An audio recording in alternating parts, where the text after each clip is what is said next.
So welcome back to UNSAID. This is part 2 of community, and on the last one I ended just on talking about causing our hearts to have mercy towards our leadership and those who voluntarily choose to lead us. Yeah.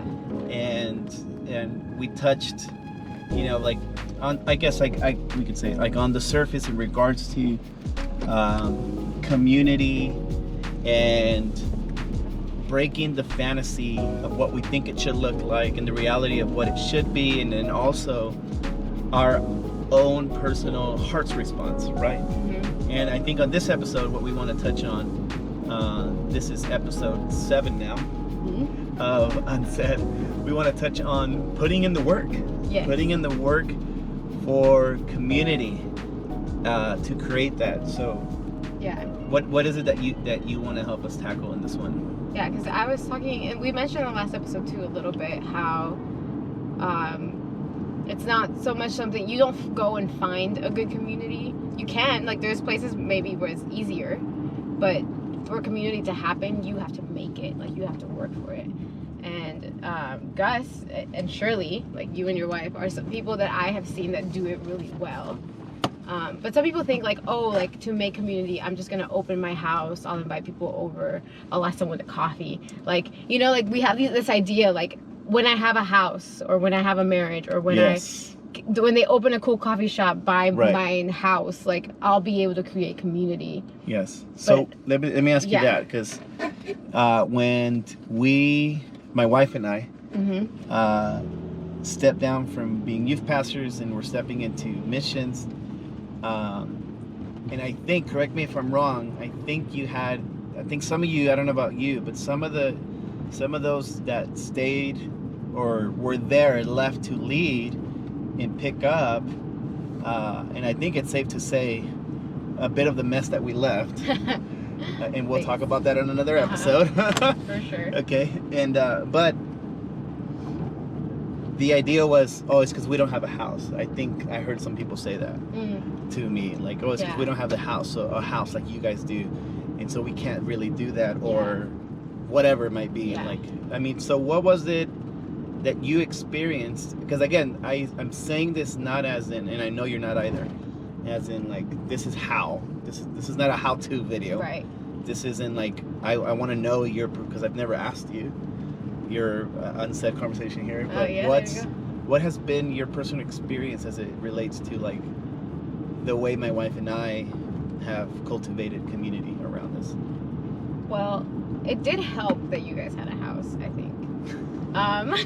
It's just, I think the idea of the house, or the heart behind it that people are looking for, is a safe place. Like, sometimes church isn't a safe place because like that's where I go to get yelled at by pastor, or like, or it's where we go to service and I'm tired. Or if you're like involved in ministry, church isn't a safe place because it's your workplace. So if I go there, like for example, we have a prayer room at our church, and I rarely go to the prayer room, not because I don't like the prayer room, but because I work there. Like I work at church. So if I'm in the prayer room and I'm not supposed to be working at that time, there is a very high possibility that I'm going to end up working on something, or like having a conversation about ministry, or like, like it'll be distracting because it's not really like a place where I can just go and not think about work and actually just be with the Lord. Right. Now, is that like, we could have a whole conversation about like whether that's like on me or the prayer room, but but the point is, like, there's places that we go to that we think they're common places that are not safe. And sometimes even going out to like a public place doesn't feel safe, because if you're trying to have a heart-to-heart conversation, then there's a chance somebody can hear you or something like that. So I get like wanting a physical space that is like a haven,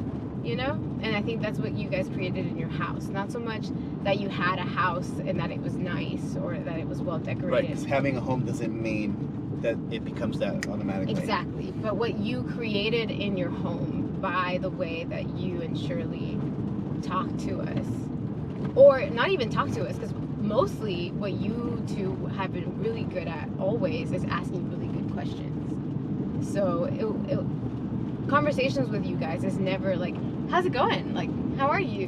Good, good, great. Wow, wonderful. Like, it was never like that. Like, there was no such thing as small talk. Yes. Every moment was really important, and you were truly listening, and you would remember. Like, that's one of the biggest things, is that when we would talk about something, even if it was months and months later, you would bring it back up and be like, how's that thing that we talked about 6 months ago that you probably don't think I remember, but I remember. Right. And I remember that at the time, this is how you were feeling about it. How are you feeling about it now? So to me, I think one of the things you did was you listened really well. So what other things? The home is one thing, in the environment that was created, yes, etc. Maybe like one more thing, so that I think another thing continue the was conversation. you were not trying to make community happen, in the sense that your agenda was never like, I want my home or my family, or I want to be the community guy. Oh yeah. You know, but you actually were genuinely interested in just building friendships. Yeah. Like, your work was never about your reputation or about being the cool ministry, like youth ministry Let's guy. be honest, I was never gonna be that. Well, I didn't think that, you know, but it was just so genuine. Like, I legitimately felt like you cared about what was going on in my life or Still in my do. walk with the Lord. Yeah, but that's like real. Like, and I think one of the biggest mistakes we make in church community is we perform. Like, Yeah. we want to be the cool church guy. We want to have the cool, like, church answer, or like be the anointed one. We want to be the guy or the girl that like everybody goes to, Yeah. you know? And if we're not that guy or girl, we feel like, oh, nobody likes me or whatever. Nobody wants to come to me. Like, and it happens to me sometimes where people have told me like, oh, like, I want to be like you, like, where people like come to you for answers. And I'm like, nobody talks to me. Like, that idea that you have in your head about who I am, Yeah. in this community is not real. Like, Yes. nobody really talks to me, and if they do, like, I have, you know, in the past I was not the greatest listener, so it didn't go that well, and then people stopped talking to me, you know. So but we have this idea that there's someone out there, like, and this happens too in community, where like there's the cool kid, you know. There's someone out there that they're gonna validate that I'm part of this community. When that person pays attention to me, I'm Right. in. Yep. I've made it. Yeah. And I think you guys, at least you and Shirley, I feel like really flattened that out for me. Like, it wasn't about getting the anointed person to pay attention to me. It was just, these people are genuinely interested in being my friends. And so I feel like one of the expectations that I wish, like, I could help people smash is that there is no magical person that once they accept you in, Yes. you're in all Right. of a sudden. Yeah. Exactly. You know? Yeah. I don't know if you've experienced that or seen Oh, that yeah. at work. I mean, it's sad to say, but I've been that magical person to people. Yeah, You know. me too. And But I'm not magic. yeah, and then disappointment hits when they realize I'm just an average dude with an average life, and I'm not that amazing. If I'm honest I with feel you, that. I'm not that amazing. And if you come to my home now, 3 kids, it's pretty crazy. Mm-hmm. And people still enjoy being there for some reason. And it's beyond me why people enjoy being there still. With how crazy it gets there with That's my true. voice. I got used to talking with like constant screaming. And like in your ear. Like the other days, one of your kids did something crazy, and there was somebody at your house that isn't normally there, and they were like, how are you not freaking out right now? Like, this is crazy. And I was like, I gotta no. ask you off camera who Like, it was. I was 'cause like- I'm so lost. I was like, this is normal. Like, this is life. This Like, is exactly this is, life. oh, somebody threw something. That's what it was. And I didn't even flinch. Like, nothing. and the person was That's like, perfect. how did you not even flinch? And I was like, yeah, this is just like, that's Gus's kids. Like, they just do that. Like, I don't know what to tell you. It's like you've never been here before. Right. But I just think that like, you and Shirley are so genuine. Like, I've never ever felt like there was an agenda on you. Yeah. Even like for me. And even then, it's not even like that we're intentional about not having an agenda. We just don't have one. Like. Yeah, you like legitimately care about people first. Yeah. Yeah, we try our best. And I think that's sometimes I think that's what I long to see more of in my church family is how could I not have an agenda and like not be Right. inviting you into a group or a ministry or Right. a team, but like I actually just really like you as a person, and I think that knowing you and running with you is going to make me a better follower of Jesus. Yeah. You know? So how do we do that? Like going back to what we wanted to tackle in this conversation is putting in the work. Yeah. And so in a few points, like what would that look like? What does putting in the work mean?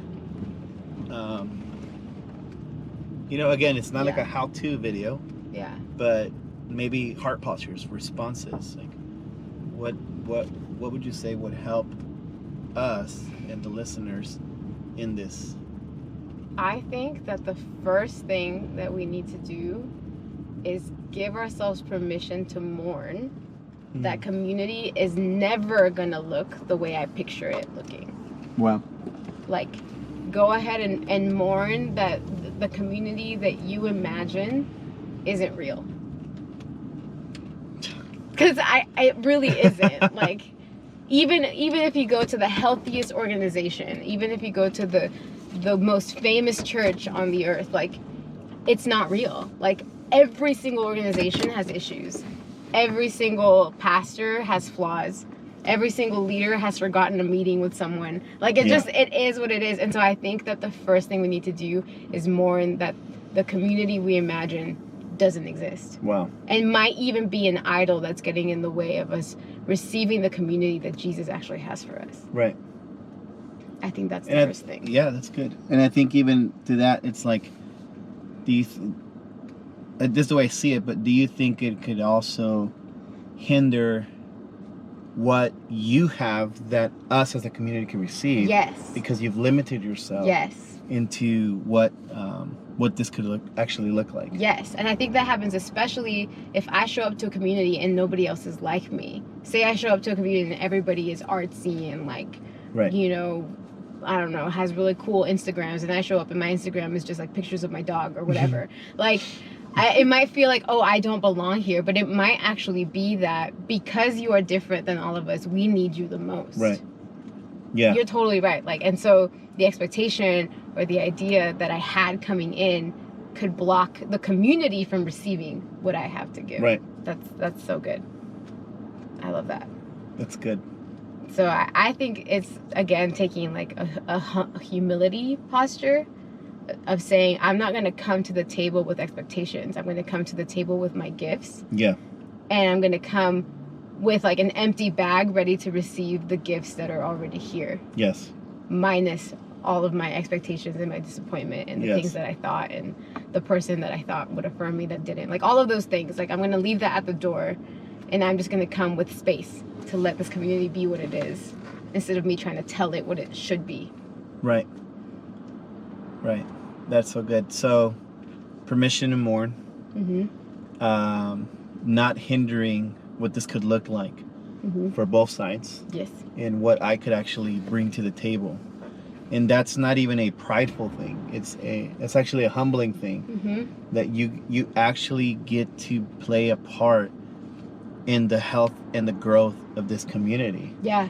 And that's huge. Yeah. You know, that doesn't mean you're the hero, because that'd be another, like, that'd be your story, like what you said about like, I'm in chapel, I'm gonna be the hero, I'm gonna tell them what this looks like.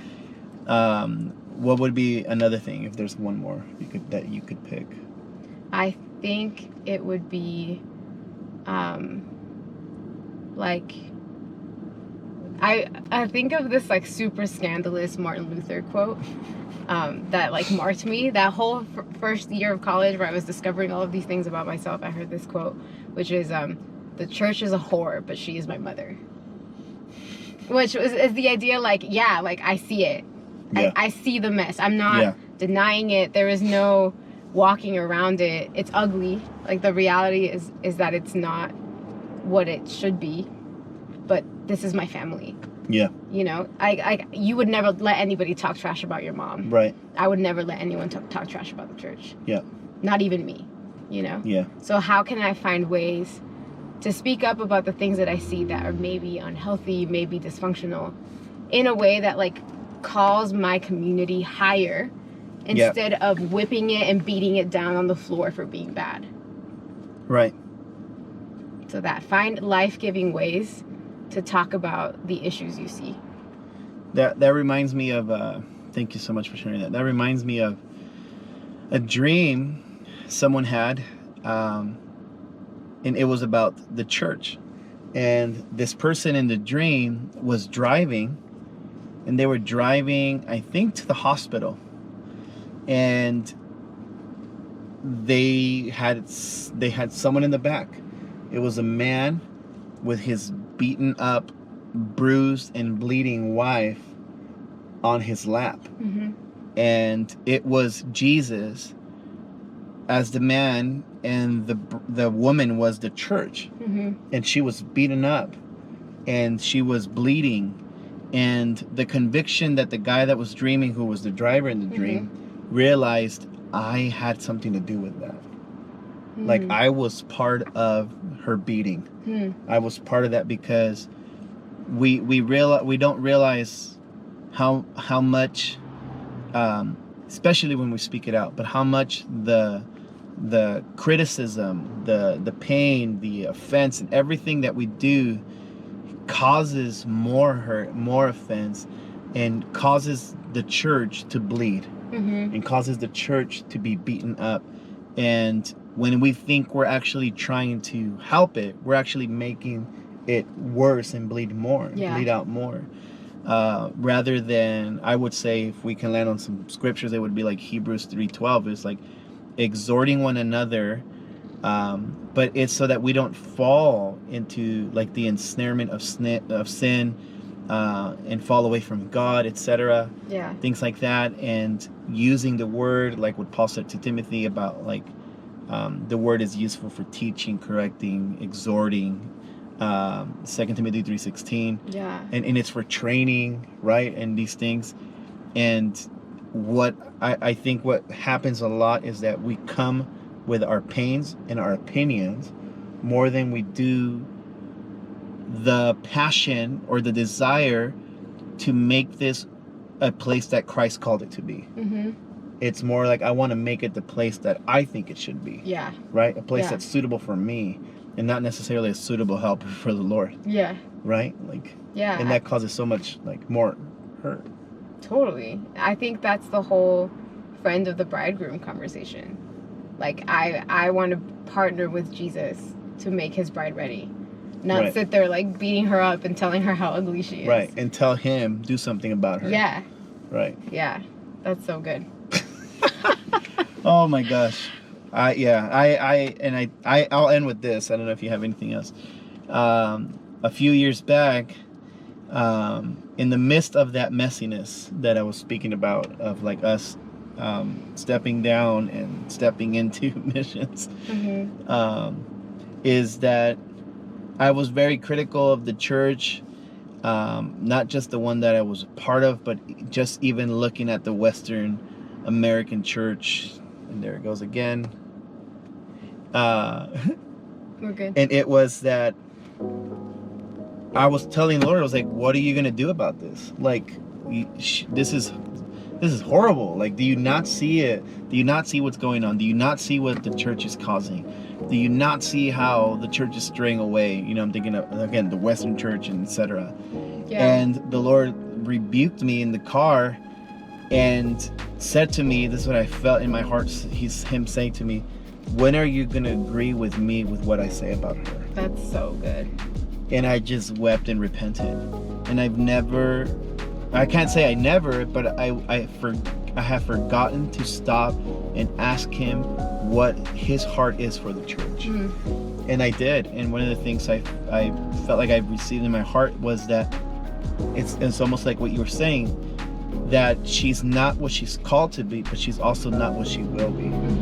You know? And so, and again, if those of you listening ever heard the live that we did before we started this podcast, this whole unsaid conversations were not to beat people up, were not to beat the church up, because we have hope for the church. Yeah. We believe in the victorious and glorious church at the end of the age that is going to rule and reign with Jesus, be clothed in white linen, right, in the righteous deeds of the saints, Yeah. etc.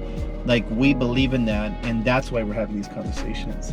Not to give us more language for pain, Yeah. not to give us more language for hurt, or to use it and try to turn it against someone else. Like, does that make sense? Yeah. This is, I'll end with this joke. I think you and I said that we're gonna make a shirt and say, I am not your pastor. I did not give you permission. Yeah.